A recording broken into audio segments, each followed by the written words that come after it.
سامنے سیرت مصطفیٰ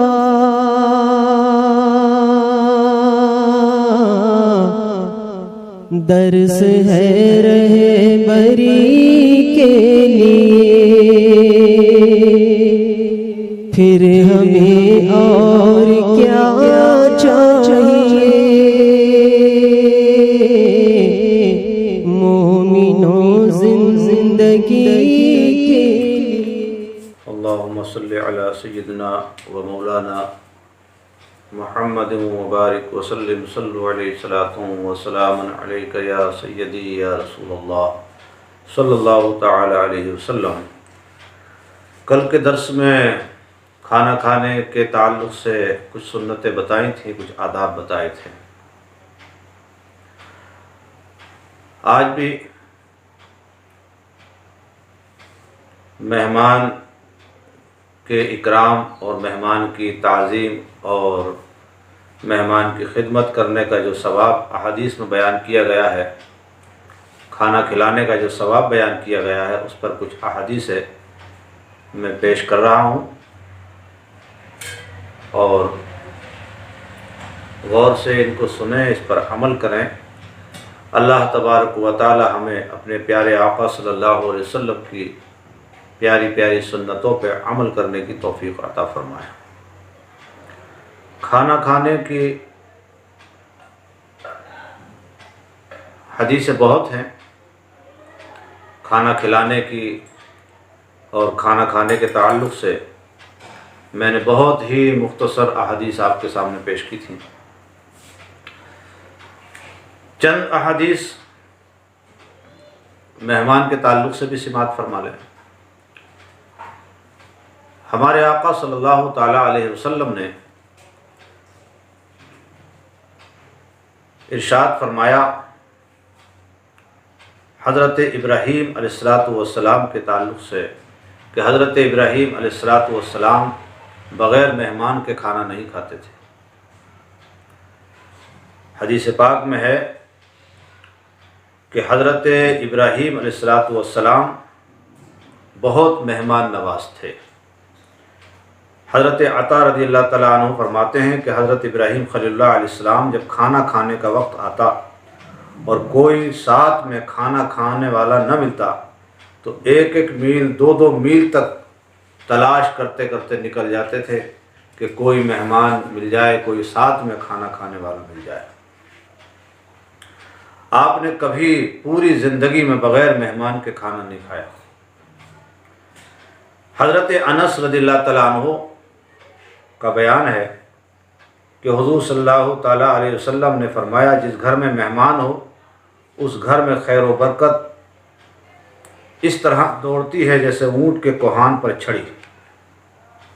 یعنی چھڑی اونٹ کے کوہان پر رکھ دے تو فوراً لڑک کر نیچے کی طرف آ جاتی ہے۔ تو مہمان کی وجہ سے خیر و برکت اس سے بھی زیادہ تیزی کے ساتھ اس کے گھر میں نازل ہوتی ہے۔ تاجدار دو جہاں صلی اللہ علیہ وسلم نے فرمایا کہ جو شخص مہمان نواز نہیں اس میں کوئی بھلائی نہیں۔ فرمایا مہمان کے واسطے تکلف نہ کرو۔ اللہ کے نبی صلی اللہ علیہ وسلم نے فرمایا کہ جب کوئی مہمان کسی کے یہاں آتا ہے تو وہ اپنا رزق ساتھ لے کر آتا ہے، اور جب اس کے یہاں سے وہ جاتا ہے تو صاحب خانہ کے گناہ بخشے جانے کا سبب بن جاتا ہے۔ یعنی وہ جب کسی کے یہاں آتا ہے، کسی کے یہاں بھی کوئی مہمان آتا ہے تو اپنا رزق لے کر آتا ہے، لیکن جس کے یہاں آتا ہے اس کی خوش نصیبی یہ ہے کہ جب مہمان جاتا ہے اس کے گھر سے تو اس کے گناہوں کو اللہ تعالیٰ معاف فرما دیتا ہے جس گھر میں اس مہمان نے کھانا کھایا تھا۔ اللہ کے نبی صلی اللہ تعالیٰ علیہ وسلم مہمان نوازی کو بہت پسند فرماتے تھے۔ سرکار دو عالم صلی اللہ تعالیٰ علیہ وسلم نے قرض لے کر بھی مہمان کی خاطرداری کی ہے، مہمان نوازی کی ہے۔ جو لوگ علماء کی، اماموں کی، حفاظ و قراء کی دعوتیں کرتے ہیں، انہیں گھر میں بلا کے کھانا کھلاتے ہیں، یا نمازیوں کی دعوت کرتے ہیں، انہیں کھانا کھلاتے ہیں، یا ان کے یہاں کوئی مہمان آتا ہے تو اس کی خاطرداری کرتے ہیں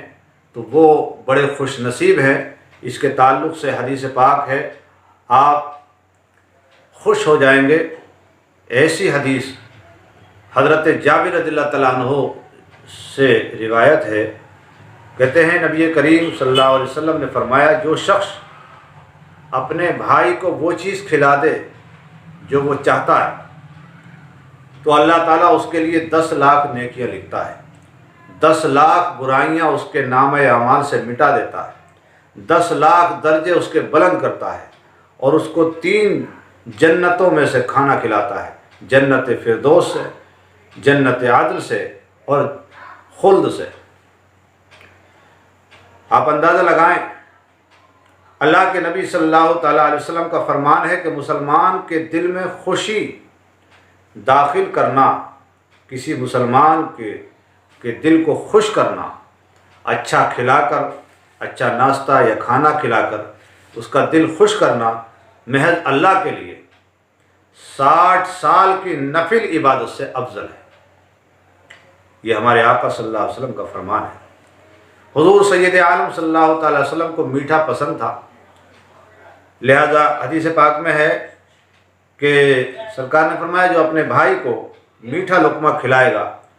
قیامت کی گھبراہٹ سے بچے گا، جو عمدہ چیز اس کی خواہش کے مطابق اس کو کھلائے گا 1000 نیکیوں کا ثواب پائے گا۔ مسلمان کے پیٹ میں ایک آنت ہے جو سوائے میٹھی چیز کے کسی اور چیز سے نہیں بھرتی ہے۔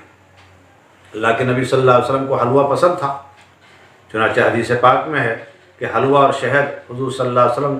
کو بہت محبوب تھے۔ سرکار دو عالم صلی اللہ علیہ وسلم کا فرمان ہے، جو شخص اپنے کسی اسلامی بھائی کو اتنا کھانا کھلائے کہ اس کا پیٹ بھر دے اور پانی پلائے یہاں تک کہ اس کی پیاس جاتی رہے، تو اللہ تعالیٰ اس کو دوزخ سے 7 خندقیں دور کر دے گا، جن میں سے ہر 2 خندقوں کے درمیان کا فاصلہ 500 سال کا راستہ ہے۔ اگر کسی نے اپنے کسی بھائی کو پانی پلایا، اس کو کھانا کھلایا، اس کا پیٹ بھروا دیا، تو وہ اتنا بڑا خوش نصیب ہے، اتنا بڑا اس نے کام کیا کہ اللہ تبارک و تعالی اس کے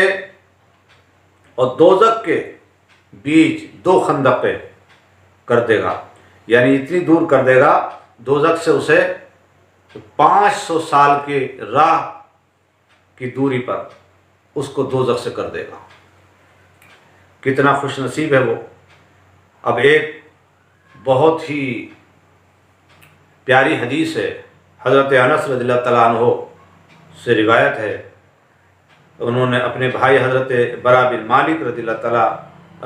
عنہ سے فرمایا، اے برا، آدمی جب اپنے بھائی کی اللہ تعالیٰ کے لیے مہمان نوازی کرتا ہے اور اس کی کوئی جزا اور شکریہ نہیں چاہتا،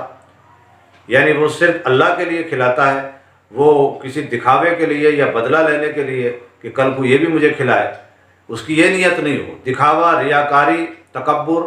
یہ نہیں ہو، بلکہ صرف اللہ کے لیے وہ کسی اپنے بھائی کو کھانا کھلاتا ہے، تو اللہ تعالیٰ اس کے گھر میں 10 فرشتوں کو بھیجتا ہے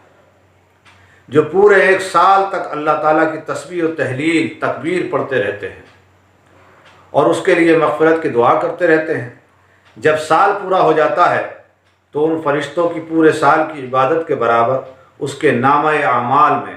عبادت لکھ دی جاتی ہے۔ اللہ تعالیٰ کے ذمے یہ ہے کہ اس کو جنت کی لذیذ غذائیں، جنت الخلد، نہ فنا ہونے والی بادشاہی میں کھلائے۔ کتنا خوش نصیب ہے وہ جو کھانا کھلاتا ہے مہمانوں کو۔ الحمدللہ اس وقت جو لاک ڈاؤن چل رہا ہے، مسلمان پورے ہندوستان میں کھانا کھلا رہے ہیں اور غریبوں کی مدد کر رہے ہیں، یہ بڑی خوش نصیبی کی بات ہے۔ حدیث پاک میں اس کی بڑی فضیلت آئی ہے، اور یہ شان صرف اسی کی ہے جو اسلام کو ماننے والا مسلمان ہے، صاحب ایمان ہے، کیونکہ مومن دل کا نرم ہوتا ہے اور وہ خاطرداری خدمت کرتا ہے، خدمت کو پسند کرتا ہے۔ اللہ کے نبی صلی اللہ تعالیٰ علیہ وسلم کے گھر جب کوئی مہمان آتا تو آپ اس کی خدمت بھی کرتے، اس کو اچھا کھانا کھلاتے اور اس کے ساتھ کھانا بھی نوش فرماتے اور پھر اس کو رخصت بھی کرنے کے لیے جاتے تھے۔ تو مہمان کو رخصت کرنا اور مہمان کے ساتھ کھانا کھانا یہ ہمارے آقا صلی اللہ علیہ وسلم کی پیاری سنت ہے۔ اللہ کے نبی صلی اللہ تعالیٰ علیہ وسلم فرماتے ہیں، نبی کریم صلی اللہ علیہ وسلم نے ارشاد فرمایا کہ جس نے مہمان کی تعظیم کی اس کے لیے جنت ہے۔ مہمان کی تعظیم کرنے والے کے لیے جنت کی بشارت ہے۔ فرمایا مہمان برکت ہے خدا کی طرف سے اور نعمت ہے اللہ کی، تو جس نے مہمان کی تعظیم کی وہ میرے ساتھ جنت میں ہوگا، جس نے مہمان کی تعظیم کی نہ کی وہ مجھ سے نہیں ہے۔ ہمارے آقا صلی اللہ تعالیٰ علیہ وسلم اتنے مہمان نواز، اتنے مہربان ہیں۔ اللہ کے نبی صلی اللہ تعالیٰ علیہ وسلم اپنی امت سے، انسانوں سے، اللہ کی مخلوق سے اتنی محبت فرمانے والے ہیں۔ فرماتے ہیں کہ جس نے مہمان کی تعظیم کی وہ جنت میں میرے ساتھ ہوگا، اور جس نے مہمان کی تعظیم نہیں کی وہ ہم میں سے نہیں ہے، ہمارے طریقے پر نہیں ہے۔ سرکار دو عالم صلی اللہ تعالیٰ علیہ وسلم نے فرمایا، رحمت کونین صلی اللہ تعالیٰ علیہ وسلم کا فرمان عالی شان کہ سرکار دو عالم صلی اللہ تعالیٰ وسلم فرماتے ہیں کہ مہمان کو اچھا کھانا کھلاؤ، اور فرمایا جو شخص اپنے کسی اسلامی بھائی کو اتنا کھانا کھلائے اس کا پیٹ بھر جائے، اور پانی اتنا پلائے کہ اس کی پیاس بجھ جائے، کتنا بڑا ثواب ہے کہ وہ دوزخ سے 500 سال کی راہ پہ دور کر دیا جائے گا۔ حضرت حاتم اصم رحمۃ اللہ علیہ نے فرمایا کہ جلد بازی شیطان کا کام ہے، مگر 5 چیزوں میں جلدی کرنی چاہیے: مہمان کو کھانا کھلانے میں، میت کو دفن کرنے میں، لڑکیوں کے نکاح کرنے میں، قرض ادا کرنے میں، اور اپنے گناہوں سے توبہ کرنے میں، اور نیز دعوت ولیمہ میں جلدی کرنا سنت ہے۔ سرکار دو عالم صلی اللہ علیہ وسلم فرمایا جو شخص چاہتا ہے کہ اللہ اور اس کا رسول اسے دوست رکھے تو اسے چاہیے مہمان کے ساتھ کھانا کھائے۔ مہمان کے ساتھ کھانا کھانا، جو مہمان کے ساتھ کھانا کھاتا ہے اللہ اور اس کا رسول اس بندے سے محبت کرتا ہے، اس کو اپنا دوست بناتا ہے، اس پر رحمتیں برساتا ہے، اس کے گناہوں کو اللہ تعالیٰ معاف کرتا ہے۔ تو مہمان نوازی کیجئے، لوگوں کی خاطرداری کیجئے، اور انسانیت بہت بڑی چیز ہے، لہذا سب کے ساتھ اچھا سلوک کیجئے۔ اللہ تعالیٰ ہمیں ان تمام احادیث پر عمل کرنے کی توفیق عطا فرمائے، اور جو کچھ بیان میں کہیں بھی کچھ بھول ہوئی ہے اللہ تعالیٰ مجھے معاف فرمائے، اور ہم سب کو اس پر عمل کی توفیق عطا فرمائے۔ لا الہ الا اللہ محمد الرسول اللہ صلی اللہ تعالیٰ علیہ وسلم۔